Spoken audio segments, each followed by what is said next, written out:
Hello students, আহি পৰিছে আনন্দৰাম বৰুৱা কেশ এৱাৰ্ডৰ 2024ৰ apply date. তো এপ্লাই কেতিয়া হ'ব, কিদৰে কৰিব লাগিব গোটেইখিনি ডিটেইলছত দিয়া হৈ আছে এইখন নটিছত। তেন্তে আহা ভিডিঅ'টো ষ্টাৰ্ট কৰোঁ। তো ইয়াতে প্ৰথমতে দেখিছা from Shrimati Mamata Hojai AES director secondary education Assam Kahilipara Guwahati 19। তো ক'ত পঠাইছে the inspector of school all. তো এইখন লিটাৰ কি কৰা হৈছে গোটেই স্কুলত পঠোৱা হৈছে ইনস্পেক্টৰসকলক। এটা ইয়াৰ সাবজেক্টটো দিছে regarding online registration of Anandaram Baruah cash award scheme ARBAS 2024। তো এইটো সাবজেক্টটো গম পাইছা তোমালোকে। ইয়াতে লিখিছে sir madam with reference to subject cited above I am inform you that online registration for submission of bank account etc.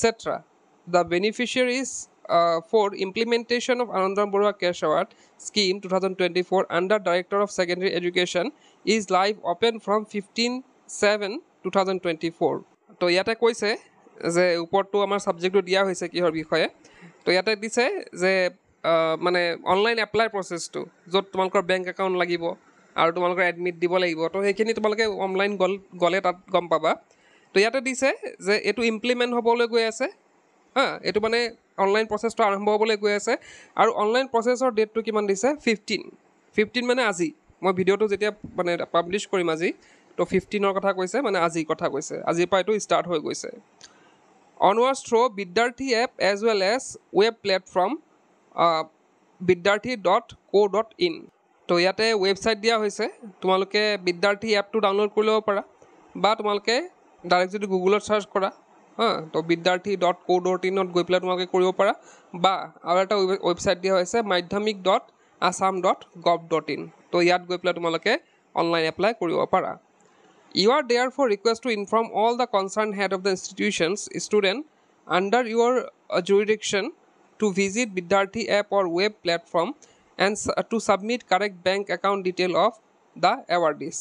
তো ইয়াতে কি ক'লে যে সকলোকে হেড অফ দ্য ইনষ্টিটিউশ্যন মানে হেডমাষ্টাৰসকলক আৰু ষ্টুডেণ্টসকলক জনাব দিছে যে তেওঁলোকে বিদ্যাৰ্থী এপত ভিজিট কৰক বা তেনেকুৱা ৱেবছাইটত গৈ পেলাই তেওঁলোকে কি কৰক নিজৰ কাৰেক্ট বেংক একাউণ্ট ডিটেইলছখিনি প্ৰভাইড কৰক যাতে পইচাটো তেওঁলোকে দিব পাৰে।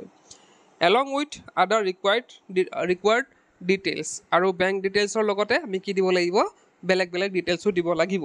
কি ডিটেইলছ দিব লাগিব সেইখিনি তোমালোকে অনলাইন গ'লে গম পাবা।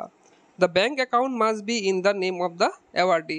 আৰু বেংক একাউণ্ট নামটো আগতো মই কৈছিলোঁ কথাটো যে বেংক একাউণ্টৰ নামটো কি হ'ব লাগিব, মানে নিজৰ নামত থাকিব লাগিব, ষ্টুডেণ্টজনৰ নামত থাকিব লাগিব বেংক একাউণ্টটো। আৰু ইয়াতে দিছে the date of closing online application is midnight of 25/07/2024। তো 25 তাৰিখলৈকে আছে খোলা। তো 25 তাৰিখে তোমালোকৰ মিডনাইট ৰাতি মাজনিশা কি হ'ব, বন্ধ হৈ যাব। 25 তাৰিখলৈকে খোলা আছে, তাৰপিছত বন্ধ হৈ যাব। Please treat the matter top most urgent. আৰু এইটো মানে আৰ্জেণ্ট মেটাৰ বুলি লৈ তেওঁলোকে আগবাঢ়িব দিছে। তো এইখিনি আছিলে তোমালোকৰ। এতিয়া গম পালা যে আজি 17 তাৰিখৰ পৰা ষ্টাৰ্ট হ'ব আৰু কেতিয়া শেষ হ'ব, 17 তাৰিখ কোৱা গ'ল, 15 তাৰিখৰ পৰা ষ্টাৰ্ট হ'ব আৰু কেতিয়া শেষ হ'ব 25 তাৰিখে, মানে 10 দিন তোমালোকৰ হাতত আছে। যদি বেংক একাউণ্ট খোলা নাই তোমালোকে অতি শীঘ্ৰে সেই বেংক একাউণ্টটো খুলি লোৱা নিজৰ নামত আৰু সোনকালে এপ্লাই কৰি দিয়া। তো পিছৰ যদি এপ্লাই প্ৰচেছটো লাগে কিদৰে কৰিব লাগিব সেইটো পিছত মই দেখাম বাৰু। তো এইখিনি আছিল আজিৰ ভিডিঅ'টোত। তেন্তে আজিৰ ভিডিঅ'তে শেষ কৰিলোঁ কি পচিবল।